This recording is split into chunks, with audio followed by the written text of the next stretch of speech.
एक मेहनती किसान रहता था। वो सुबह सवेरे सूरज निकलने से पहले खेतों में चला जाता और शाम ढलने तक हिल चलाता रहता। उसकी जिंदगी बहुत सादा थी, लेकिन दिल में अपने 4 बेटों के लिए बड़े ख्वाब रखता था। वक्त गुजरता गया, किसान बूढ़ा और कमजोर हो गया।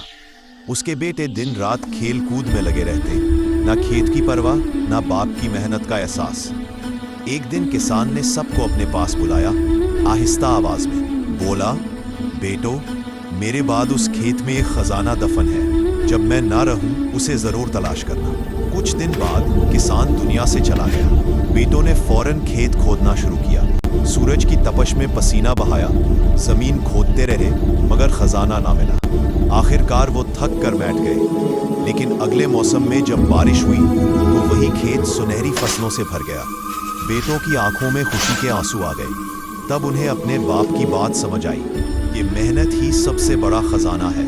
और उस दिन के बाद वो चारों भाई भी वैसे ही मेहनती बन गए जैसे उनका बाप था।